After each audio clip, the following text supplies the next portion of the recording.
अस्सलाम वालेकुम स्टूडेंट्स। आज हम बहुत ही इम्पोर्टेंट टीचिंग मेथड है डिडक्टिव और इंडक्टिव टीचिंग मेथड, ये हम डिस्कस करेंगे।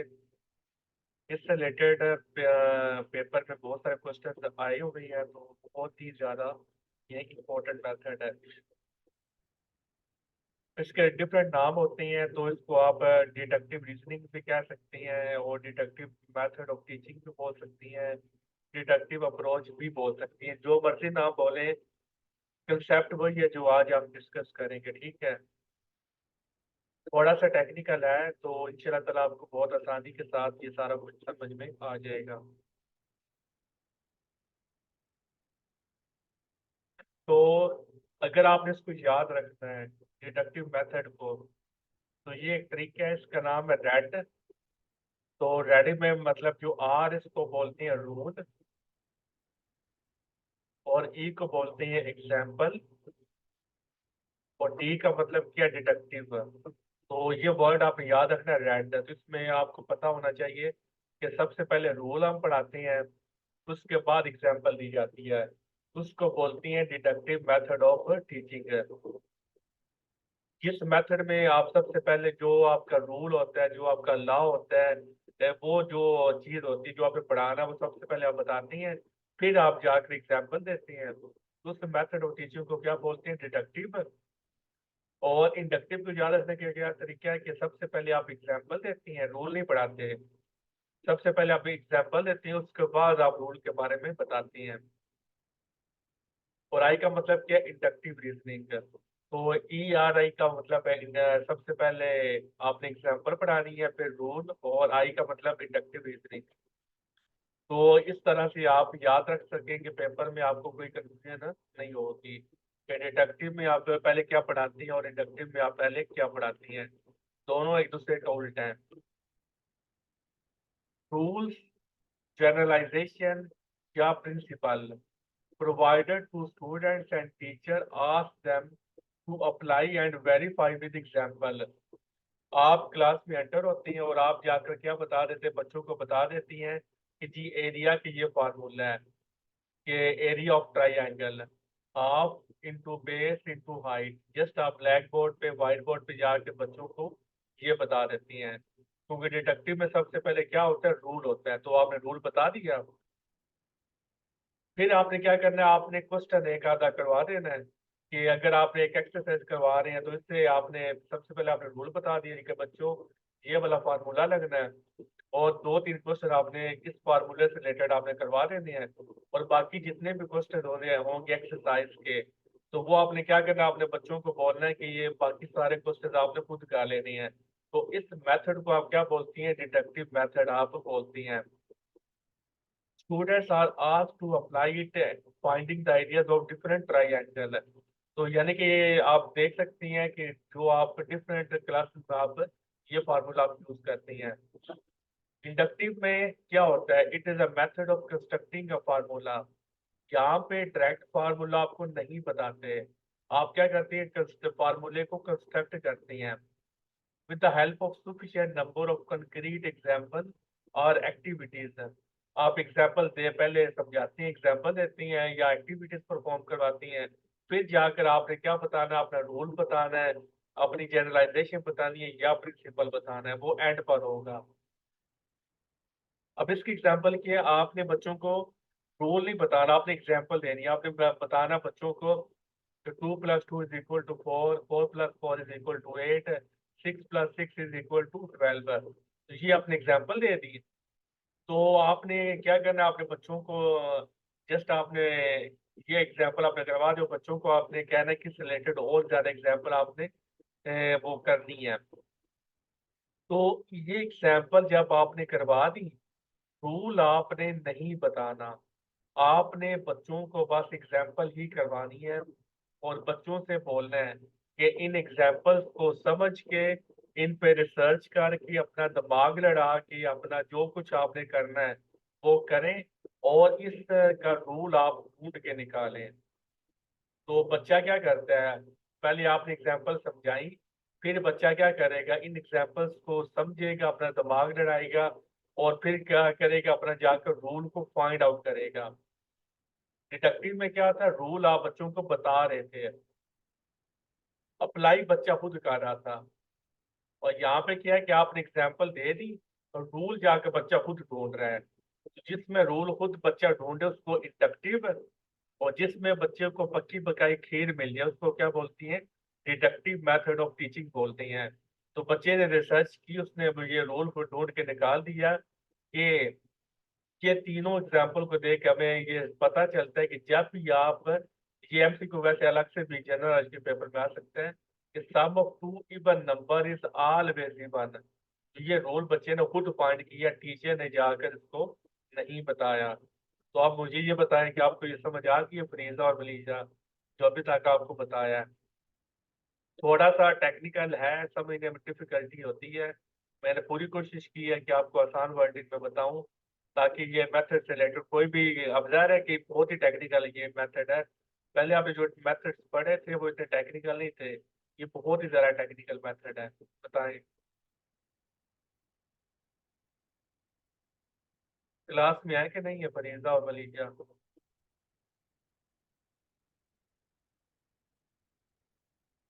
तो फरीजा क्या इशू आया है? 100% क्लियर क्यों नहीं है? मैंने आपको कितनी दफ़ा बोला है कि सवाल पूछा करें, जो चीज़ आपको क्लियर नहीं होती उसके बारे में बताया करें। तो अगर आप, मैं आपसे ना पूछता तो आपने तो चुप करके बैठे रहना था। अब मुझे बताएं क्या चीज़ समझ में नहीं आई? लेकिन ना तो फरीजा मैं आपको देख रहा हूँ, ना आप मुझे देख रहे।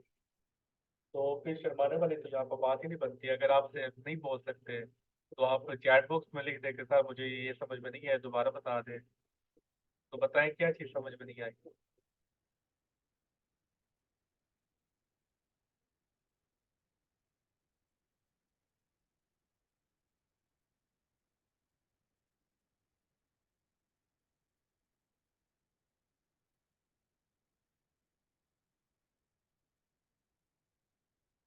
ये बताएं क्या चीज़ समझ में नहीं आई?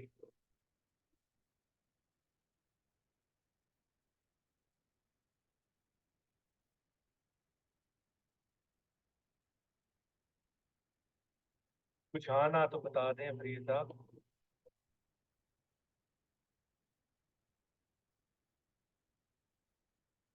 बताएं क्या चीज़ समझ में नहीं, मैं दोबारा बता देता हूँ।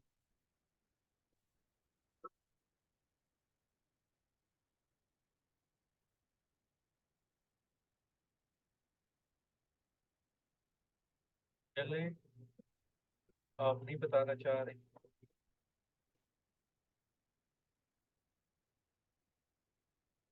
इसके सेकंड पॉइंट को अब आप देखती हैं। डिटेक्टिव में क्या होता है, टीचर टेल्स और shows directly what he or she wants to teach। आप क्लास में एंटर होते हो और आप बच्चों को बताती हैं कि आज हम फिथागोरस थ्योरम पढ़ेंगे, आज हम जी क्वाड्रेटिक फार्मूला पढ़ेंगे। तो यहाँ पर आप डायरेक्टली बता देती हैं। लेकिन यहाँ पर आप नहीं जानती हैं कि आपने जो मंजिल होती है, जो फार्मूला होता है, जो प्रिंसिपल होता है, वो आपने यहाँ पर बच्चों को नहीं बताना होता। जस्ट आपने हिंट देना होता है, जो उसका रास्ता दिखाना होता है। बच्चे ने अपनी मंजिल या मतलब आप फार्मूला या प्रिंसिपल तक खुद पहुंचना होता है। तो इसलिए यहाँ पर आप बच्चों को नहीं बताते कि मैंने आज क्या पढ़ाना है। बस आप जो कुछ आपने फॉर एग्जाम्पल क्वाड्रेटिक फार्मूला पढ़ाना है, तो क्वाड्रेटिक फार्मूले के मुतलक आप एग्जाम्पल दे देंगे। अगर आपने फिजिक्स के अगर आप स्टूडेंट हैं और आपने वेलोसिटी के बारे में पढ़ाना है, तो आप वेलोसिटी से रिलेटेड आप एग्जाम्पल दे देंगे। वेलोसिटी बच्चा फिर एग्जाम्पल दे के उस पर रिसर्च करके उसको खुद ही पता चल जाएगा कि जी मैं वेलोसिटी को पढ़ रहा हूँ। अगर आपने प्रेजेंट इंडेफिनिट टेंस पढ़ाना है, तो आप ये नहीं बताएंगे इंडक्टिव मेथड में कि जी मैंने प्रेजेंट इंडेफिनिट टेंस बताना है। आप क्या करेंगे, आप उसकी एग्जाम्पल बता देंगे। पॉजिटिव सेंटेंस लिखेंगे, नेगेटिव लिखेंगे और उसके इंट्रोगेटिव लिखेंगे। तो जब बच्चा एग्जाम्पल्स को देखेगा वो समझ जाएगा कि ही के साथ एस सी आई एस का इजाफा हो रहा है, ये पे के साथ एस सी आई एस का इजाफा नहीं हो रहा। तो वो इस तरह वो फिर खुद समझ जाएगा कि मैं प्रेजेंट इंडेफिनिट टेंस के बारे में यहाँ पर सर मुझे बता रहे हैं। तो यहाँ पर इंडक्टिव में आप नहीं बताते, instead of explaining a given concept, कि आपने जो पढ़ाना होता है वो आप नहीं बताते। The teacher present student with many examples showing how the concept is used. तो यहाँ पर आप डायरेक्टली बता देते हैं कि आपने क्या पढ़ना है। तो इसलिए इसको आप क्या बोलती हैं, डायरेक्ट इंस्ट्रक्शन भी आप इसको बोलती हैं, और इसको आप इनडायरेक्ट इंस्ट्रक्शन बोलती हैं। और ये एमसीक्यू पेपर में आ सकता है कि जो डिडक्टिव मेथड है ये सबसे पहले कहाँ पर यूज किया गया था, ग्रामर में इसको यूज किया गया था। क्योंकि ग्रामर में जाहिर है कि जब न्यू बच्ची होती हैं तो डायरेक्ट आप उनको ये तो नहीं कह सकते कि एग्जाम्पल से आप वो बताएं कि कौन सा टेंस आप पढ़ रही हैं, वो बहुत ज़्यादा डिफिकल्ट हो जाएगा। तो जो डिडक्टिव मेथड है, इस यही मेथड बेस्ट है जो ग्रामर वगैरह को पढ़ाने के लिए। क्योंकि सबसे पहले आप बताएंगे कि आज आप प्रेजेंट इंडेफिनिट टेंस पढ़ेंगे, और फिर आप उसके मुतालिक आप क्या करेंगे, आप एग्जाम्पल करवाती हैं, 2-3 एग्जाम्पल करवा देती हैं, और फिर आप बच्चों को बोलते हैं कि जी बच्चे खुद एग्जाम्पल वो प्रैक्टिस करो कि प्रेजेंट डेफिनेट टेंस के उस तरह भी बच्चा क्या करता है, वो खुद एग्जाम्पल करता है। क्लियर है ये पॉइंट। पॉइंट नंबर 2, डिडक्टिव में टीचर खुद बता देता है कि मैंने क्या पढ़ाना है, और इंडक्टिव में टीचर ने ये डायरेक्टली नहीं बता सकता कि मैंने क्या पढ़ाना है। इंडक्टिव में टीचर छुपा के रखता है, और उस चीज को स्टूडेंट खुद ढूंढना है कि मेरे लिए आज की टीचर क्या गिफ्ट लेकर आई है। डिटेक्टिव में टीचर वो बता देते हैं कि आज मैंने ये गिफ्ट आपको देना है। तो इंडक्टिव में स्टूडेंट ने खुद अपने गिफ्ट को, अपने नॉलेज को, अपने कंसेप्ट को, अपने रूल को, अपने प्रिंसिपल को खुद ढूंढना होता है। वलीजा और फरीजा भी बता दें। क्लियर है। Point number 2।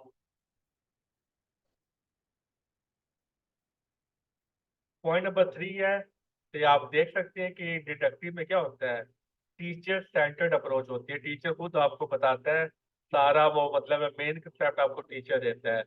इंडक्टिव में जो नॉलेज गेन करता है वो कौन करता है, वो स्टूडेंट खुद करती है। क्योंकि टीचर जस्ट आपको एग्जाम्पल दे देता है, आपको गाइड कर देता है, तो गोल तक आपने खुद पहुंचना होता है। कौन सारा वो मेहनत करता है, यहाँ पर स्टूडेंट मेहनत करती है। तो इंडक्टिव मेथड में वो स्टूडेंट सेंटर्ड होता है, और डिडक्टिव मेथड क्या होता है, टीचर सेंटर्ड होता है।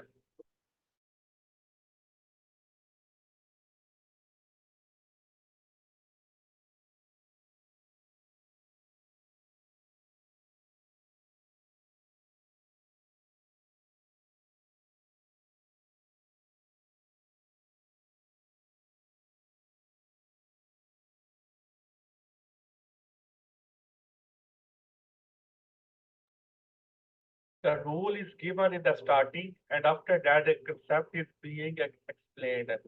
शुरू में आप बता देते हैं कि जी आज हमने रूल आप शुरू में बता देती हैं, फॉर्मूला आप शुरू में बता देती हैं, और उसके बाद आप क्या करते हैं, फार्मूले को एक्सप्लेन करते हैं डिडक्टिव। और इंडक्टिव में आप क्या करते हैं, the rule is given only after the student has introduced underlying framework of rule. तो बच्चा यहाँ पर क्या करता है, रूल को खुद ढूंढता है, फार्मूले को खुद फाइंड आउट करता है, तो फिर जाकर उसको फार्मूले का पता कर चलता है। यहाँ पर शुरू में ही बच्चे को फार्मूले का बता दिया जाता है। यानी कि आप कह सकती हैं कि यहाँ पर स्टार्टिंग में फार्मूले का पता चल गया, और इंडक्टिव में फार्मूले का पता एंड में जाकर लगता है, क्योंकि बच्चे ने खुद ढूंढना होता है। इसकी एग्जाम्पल देख लें, the formula of area is given to solve the problem after that line underlying concept is being explained। Area का फार्मूला आपने सबसे पहले बताना है, फिर आपने उसकी वो प्रैक्टिस करवानी है। यहाँ पर आप एरिया का फार्मूला नहीं बताएंगे, आप क्या करेंगे, पहले आप एग्जाम्पल्स करवाएंगे बच्चों को, तो और बच्चों ने एग्जाम्पल को समझ के खुद फार्मूला बताना है कि जी ये जो आप हमें क्वेश्चंस करवा रही हैं, ये किस क्वेश्चन जो है वो इसमें कौन सा फार्मूला यूज हुआ है, एरिया वाला फार्मूला यूज हुआ है। तो यहाँ पर बच्चों ने खुद तलाश करना है। तो आप देख सकते हैं यहाँ पर we go from the general to specific, कि यहाँ पर फार्मूला बता दिया जाता है, और आप जानते हैं कि फार्मूला क्या चीज होती है। फार्मूला जनरल होता है ना, क्योंकि वेल एक्सेप्टेड होता है पूरी दुनिया में। वो जिस तरह एरिया का फार्मूला पाकिस्तान में जो यूज हो रहा है, वही फार्मूला इंडिया में भी यूज होगा, वही फार्मूला पूरी दुनिया में यूज होगा। तो यानी कि ये जनरल चीज होती है, यानी कि हर जगह यूज होती है, तो इसलिए पहले फार्मूला आता है। फार्मूला मीन्स जनरल, क्योंकि फार्मूला एक्सेप्टेड चीज है पूरी दुनिया में। तो जो पूरी दुनिया होती है उसको क्या बोलती है, जनरल बोलती है। तो उस जनरल से आपने क्या करना है, आपने एग्जाम्पल करवानी है। फार्मूला पहले और एग्जाम्पल बाद में। तो यानी कि यहाँ पर आप बड़ी चीज से छोटी चीज की तरफ वापस आते हैं, यानी जनरल से स्पेसिफिक तरफ आप जाती हैं। फार्मूला बता के फिर आप एग्जाम्पल करवाते हैं। किसमें, डिडक्टिव रीजनिंग ऑफ मेथड में। डिडक्टिव में क्या होता है कि पहले आप एग्जाम्पल करवाते हैं फिर आप फार्मूला बताती हैं। तो ये स्पेसिफिक टू जनरल जाती हैं, यानी कि एग्जाम्पल पहले और जनरल क्या चीज है, फार्मूला। तो फार्मूला जाकर एंड पे मिलता है, तो यहाँ पर उल्ट काम होता है। फ्रॉम अननाउन टू नोन, क्योंकि जब हमें टीचर फार्मूला बताती हैं तो उस फार्मूले के हमको कुछ पता नहीं होता कि इस फार्मूले में, जिस तरह आपने क्वाड्रेटिक फार्मूला है, तो क्वाड्रेटिक फार्मूला हमारे पास क्या होता है, बी स्क्वेयर -4ac।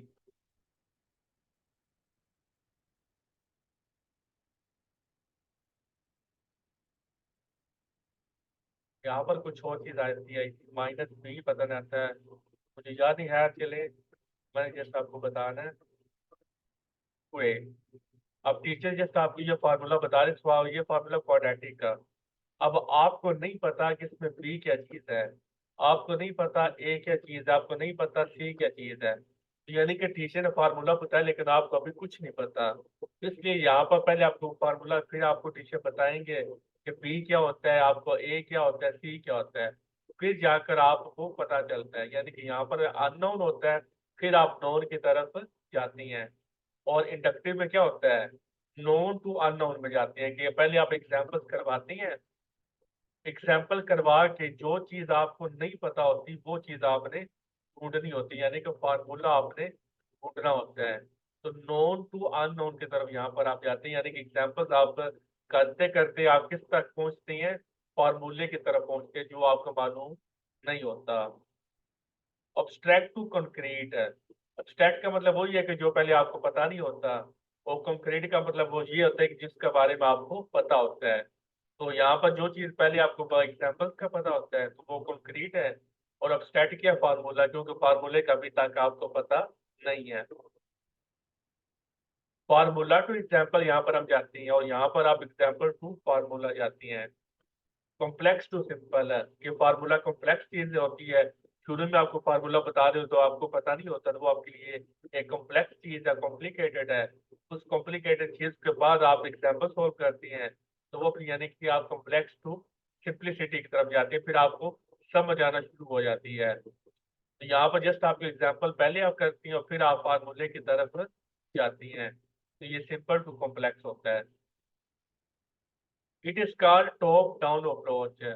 टॉप का मतलब क्या है कि यहाँ पर फार्मूला पहले बताया जाता है और एग्जाम्पल्स बाद में बताई जाती है, तो ये टॉप डाउन अप्रोच है। और यहाँ पर एग्जाम्पल पहले होती है और फार्मूला बाद में होता है, तो इसको बॉटम अप अप्रोच भी कहती हैं। तो ये टीचर सेंटर्ड होता है, ये स्टूडेंट सेंटर्ड होता है। तो it does not give any new knowledge, यहाँ पर आपको कोई नॉलेज नहीं मिलता, जैसे आपको फार्मूला आप टीचर बता देती हैं, स्टूडेंट वो रट लेती हैं। तो वो उनको नहीं पता होता कि ये फार्मूला किस तरह ड्राइव हुआ है, किस तरह ये फार्मूला बना है। ये चीज यहाँ पर जो है डिडक्टिव में आपको नहीं बताई जाती, क्योंकि इंडक्टिव में एग्जाम्पल आपको बताई जाती है और सारा कुछ आपने फार्मूला खुद ही ढूंढना होता है, तो यहाँ से फिर आपको नॉलेज मिलता है। अब जाहिर है कि जब आपने ढूंढना फार्मूले को, एग्जाम्पल को आपको दे दी जाती है और आपने फार्मूले की तरफ जाना है, तो फार्मूले ढूंढने ढूंढते में आपको और बहुत सारा जो नॉलेज है वो आपको मिल सकता है। जिस तरह आप कह सकती हैं कि यहाँ पर आपने डेरिवेशन करनी है, कि अगर मैं अब कूलम्स लॉ है, तो अब मैं आपको बोलूं कि कूलम्स लॉ को डेराइव करो, ये जो फार्मूला है आपने एफ एस सी में मैट्रिक में पढ़ा है कि K 2 1 Q 2 divided by R square. तो मैं आपको बोलूं कि ये फार्मूला डेराइव करो। अब मैं नहीं बताता कि ये फार्मूला, मतलब आपको समझाने के लिए कह रहे हो कि बच्चों को नहीं पता कि ये फार्मूला उन्होंने ढूंढना है। तो मैं जैसा उन बच्चों को क्या करूंगा, कॉलम सलाह के मुताबिक उनको वो मतलब वो गाइड कर दूंगा। तो उन्होंने क्या करना, कॉलम सलाह की यूज करके उसकी जो एप्लीकेशन है, उसकी वो सारी जो है इक्वेशन है वो यूज करके वो उन्होंने फिर क्या करना है, एट दी एंड इस फार्मूले तक पहुंचना है। जब वो अपना सफर शुरू करेंगे, एग्जाम्पल्स को यूज करेंगे, थ्योरी को यूज करेंगे, तो उनको यूज करके, तो वो ये जब इस फार्मूले तक पहुंच जाएंगे तो उनको पता चल जाएगा कि Q1 क्या होता है, Q2 क्या होता है, K क्या होता है, F क्या होती है, R क्या होता है। तो यानी कि यहाँ पर फिर हमें नई नई नॉलेज हमें मिलते चले जाती हैं। और आप जानते हैं कि हर स्टेप में वो जो डेरिवेशन होती हैं उसमें बहुत से रूल्स हम और भी लगाते हैं। तो इसलिए फिर हमें यहाँ पर नया नॉलेज यहाँ पर हमें मिलता है, लेकिन डिडक्टिव में हमें कोई नया नॉलेज नहीं मिलता। It is a method of verification. यहाँ पर आप लोग को फार्मूला दे दिया जाता है, तो उस फार्मूले को आपने क्या करना, उसको सॉल्व, उसको अप्लाई करना होता है, एग्जाम्पल्स आपने उसकी करनी होती हैं। तो एक ही फार्मूला अगर 10 क्वेश्चन पे लागू है, इसका मतलब है वो फार्मूला ठीक है।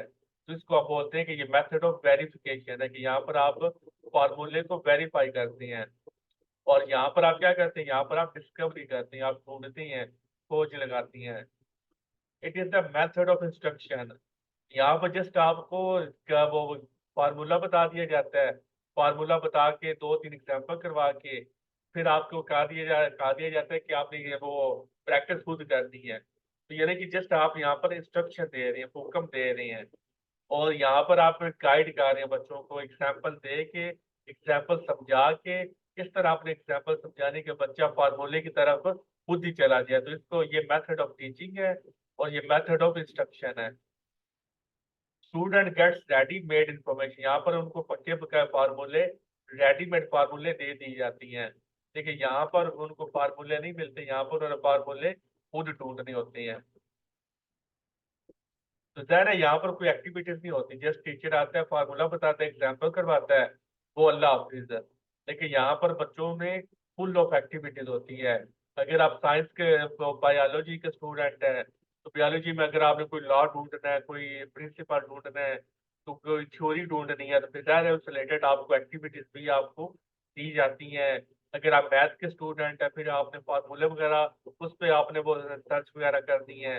इसी तरह फिजिक्स के अगर आप स्टूडेंट है तो फार्मूले वगैरह भी होंगे, एक्टिविटीज भी होंगे। तो यानी डिपेंड करता है सब्जेक्ट पे। तो ये फुल ऑफ एक्टिविटीज से भरपूर है, और ये लेस ऑफ एक्टिविटी यहाँ पर होती है। और ये डिस्कवरी मेथड नहीं है, बल्कि ये वेरिफिकेशन मेथड है, ये उल्टा लिखते हैं। ये वेरिफिकेशन मेथड है और ये डिस्कवरी मेथड है। यानी कि डिस्कवरी ने यहाँ पर आना है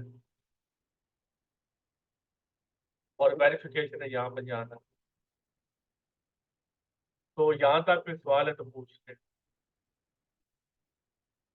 फरीजा, मरियम और वलीजा क्लियर है?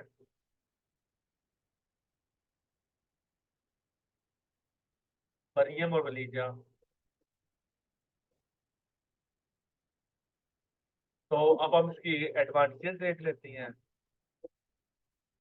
तो जो डिडक्टिव मेथड ऑफ टीचिंग है, ये बिल्कुल स्ट्रेट टू द पॉइंट होता है, टाइम सेविंग होता है। यानी कि अगर आपने बच्चों को सारा सिलेबस का आपने कवर करवाना है, तो अगर आपने पूरा चैप्टर करवाना है मैथ का, तो आप क्या करेंगे, 3.1 की आपने फार्मूले बता दिए, 3.2 के फार्मूले बता दिए, दो दो तीन तीन एग्जाम्पल करवाते चले गए, 3.3 की। तो यानी कि यहाँ पर जस्ट आप क्या कर रहे हैं, फार्मूला बता रहे हैं, थोड़े बहुत उसको एग्जाम्पल करवा रहे हैं। तो ये स्ट्रेट टू द पॉइंट होता है, टाइम सेविंग मेथड होता है, और many rules can be quickly explained. और बहुत सारा काम यहाँ पर आप रूल्स को आप वो बहुत 11 रूल्स को आप यहाँ पर करवा सकते हैं। क्योंकि यहाँ पर हम रूल को बताते नहीं हैं। It helps in understanding the concept, because the students know how a particular formula has been derived. ये लेंथी प्रोसेस होता है, क्योंकि यहाँ पर एक फार्मूले को ढूंढने में बहुत ज्यादा टाइम वेस्ट हो जाता है। यहाँ पर आपको रेडीमेड मटेरियल और इंफॉर्मेशन दे दी जाती है, और यहाँ पर लेस बर्डन और टीचर होता है, क्योंकि सारा काम यहाँ पर किसने करना होता है, इंडक्टिव में स्टूडेंट्स ने करना होता है। टीचर ने जस्ट आपको एग्जाम्पल दे दी, एग्जाम्पल देने के बाद स्टूडेंट को खुद ढूंढना है कि कौन सा फार्मूला, कौन सा प्रिंसिपल लगा हुआ है। तो चूंकि सारा काम यहाँ पर मोस्टली स्टूडेंट्स करते हैं, तो यहाँ पर टीचर पर लेस बर्डन होता है। यहाँ पर टीचर रेडीमेड मटेरियल और इंफॉर्मेशन स्टूडेंट्स को दे देता है। यानी यहाँ पर पक्की पकाई खीर है डिटेक्टिव में, और यहाँ पर आपने खीर खुद बनानी है। तो यहाँ पर टीचर पर बर्डन ज्यादा होता है, यहाँ पर टीचर पर बर्डन, ये सॉरी, यहाँ पर बर्डन कम होता है, यहाँ पर बर्डन ज्यादा होता है, क्योंकि टीचर ने क्या करना है, टीचर ने सारे फार्मूले उनको समझाने होती हैं। तो ये टाइम सेविंग होता है, क्योंकि ज्यादा आप वो तेजी से आप उसको पढ़ा सकती हैं। और यहाँ पर क्या होता है, student usually more involve in learning process, क्योंकि वो सारा काम खुद कर रही होती हैं, दिमाग खपा रही होती हैं, तो वो मोर इन्वॉल्व होते हैं लर्निंग प्रोसेस में। तो यहाँ पर आप ज्यादा सिलेबस को कवर कर सकती हैं। तो यहाँ पर आपको साइंटिफिक एटीट्यूड आपके अंदर डेवलप होता है, क्योंकि खोज आपने लगानी है। Suitable for most of the topics in math है। जो डिडक्टिव मेथड है ये मैथ में बहुत ज़्यादा यूज होता है। और यहाँ पर ये इंडक्टिव क्या होता है, स्टूडेंट्स रिमेन एक्टिव। यहाँ पर जो स्टूडेंट्स हैं वो मेन में वो रोल प्ले करते हैं, वो एक्टिव होती हैं। यहाँ पर जो इंडक्टिव मेथड है, यहाँ पर स्टूडेंट खुद करके सीखती हैं, क्योंकि उन्हें फार्मूले की खोज खुद लगानी है। टीचर ने जस्ट आपको सब वो गाइडलाइंस देनी है। तो इसलिए यहाँ पर जो लर्निंग होगी वो परमानेंट लर्निंग होगी, क्योंकि जब आप खुद करके सीखती हैं फिर वो चीज़ें आपको भूलती नहीं है। इनकरेज स्टूडेंट एटोनॉमी, यहाँ पर स्टूडेंट को मुकम्मल आज़ादी दी जाती है कि वो फार्मूले को खुद ढूंढें, खुद खोज लगाएं। फिर आगे आ जाते हैं डिसएडवांटेजेस। जो डिडक्टिव मेथड है ये रट्टे को फरोग देता है, क्योंकि स्टूडेंट क्या करती हैं, फार्मूला वो आप जानते हैं कि जब हमें फार्मूले बताई जाती है स्टूडेंट लाइफ में, हमें फार्मूला का कख पता नहीं होता है, इसमें क्या चीज़ हो रही है, कि किस तरह फार्मूला बना है, इसमें फलानी फलानी क्या क्या चीज़ है, हमें कुछ पता नहीं होता। हम जिस फार्मूले को रट्टा मार लेते हैं और उससे रिलेटेड क्वेश्चन आ जाते हैं, उस फार्मूले को फिर वो यूज करके हम क्वेश्चन को सॉल्व कर लेते हैं। तो ये रट्टे को प्रमोट करता है और ये रट्टे को डिस्करेज करता है। स्टूडेंट में सम टाइम हाइपोथेसिस। और यहाँ पर क्या होता है कि जब आप रूल को अप्लाई करती हैं तो जरूरी तो नहीं है कि हर दफा स्टूडेंट करेक्ट रूल की तो वो फाइंड कर लें। तो जो आपने इंफॉर्मेशन दी होती है, तो या तो टीचर सही तरह से समझा नहीं सकता, या स्टूडेंट सही तरह से समझ नहीं सकता। तो इस वजह से यहाँ पर क्या होता है, वो सम टाइम जो रूल आप ढूंढना होता है वो गलत रूल जो है ना वो बच्चे ढूंढ लेते हैं। यहाँ पर वो बच्चे को जो सबक है वो कम याद होगा, क्योंकि रट्टा मारा हुआ है। और ये टाइम कंज्यूमिंग मेथड होता है डिडक्टिव इंडक्टिव। अगर आप स्टार्ट में बिगिनर्स में not be able to understand the concept, जो नए नए बच्चे होती हैं, नया नया साल स्टार्ट होता है, तो वहां पर आप डायरेक्ट वो फार्मूले बताते चले जाएं, तो वो फिर उसको प्रॉपरली वो समझ नहीं पाएंगे। तो ये इसका डिसएडवांटेज है डिडक्टिव का। और इंडक्टिव में क्या होता है, तो रिक्वायर्ड स्किल टीचर्स, कि यहाँ पर आपको स्किल टीचर की जरूरत होती है, क्योंकि टीचर ने आप ज़ाहिर है कि एग्जाम्पल आप इस तरह बच्चों को समझाएं कि बच्चे को खुद ही पता चल जाए कि मुझे क्या पढ़ाया जा रहा है। यहाँ पर आपको एक्स्ट्रा प्लानिंग करने की जरूरत होती है, क्योंकि हर एक सब्जेक्ट की डिफरेंट डिमांड होती है। Sometimes can frustrated the student who would prefer simply to be told to the rule। बहुत सारे ऐसे स्टूडेंट होते हैं जो पक्की पकाई खीर को पसंद करते हैं। वो बोलेंगे कि जी हमें फार्मूले बता दो, बाकी काम को हम खुद कर लेंगे। और कुछ स्टूडेंट ऐसे होती हैं वो कहते हैं हमें फार्मूला ना बताओ, हमें एग्जाम्पल्स बताओ, हमें रास्ता बताओ, हम घर को खुद ढूंढ लेंगे। और यहाँ पर मैं बता रहा हमें डिडक्टिव में क्या कहते हैं कि घर का हमें पता हो, बस हमें घर बता दो। और यहाँ पे हमें क्या बोला जाता है कि रास्ता बता दो, घर हम खुद ढूंढ लेंगे। तो आगे दोनों में डिफरेंस आ जाता है। ये क्विक प्रोसेस होता है डिडक्टिव, क्योंकि यहाँ पर बच्चे तेजी तेजी से वो सारा काम हो जाता है। और ये स्लो प्रोसेस होता है, क्योंकि एक रूल ढूंढने में आपने सारा बच्चों को बहुत ज़्यादा टाइम उनको लग सकता है। टीचर ने पहले एग्जाम्पल समझानी है, फिर बच्चों ने रिसर्च करनी है, तो इसलिए ये स्लो प्रोसेस है। यहाँ पर एक्टिविटीज कम होती हैं और यहाँ पर एक्टिविटीज ज्यादा होती हैं। ये वेरिफिकेशन मेथड होता है, क्योंकि यहाँ पर बच्चा फार्मूले को वेरीफाई करता है और यहाँ पर फार्मूले को डिस्कवर करता है। ये कोई नॉलेज नहीं देता और ये नॉलेज हमें देता है, क्योंकि ये क्रिएटिविटी यहाँ पर आती है, क्योंकि फार्मूला ढूंढना बहुत मुश्किल काम होता है। और यहाँ पर हमें फार्मूला वो वैसे ही बता दिया जाता है। तो ये टाइम सेविंग मेथड होता है, ये टाइम कंज्यूमिंग मेथड होता है, ये मेथड ऑफ इंस्ट्रक्शन और ये मेथड ऑफ टीचिंग है। तो क्लियर है, ये था आज का आपका डिडक्टिव और इंडक्टिव मेथड ऑफ टीचिंग। कोई सवाल है तो बता दे फरीजा, मरियम और वलीजा।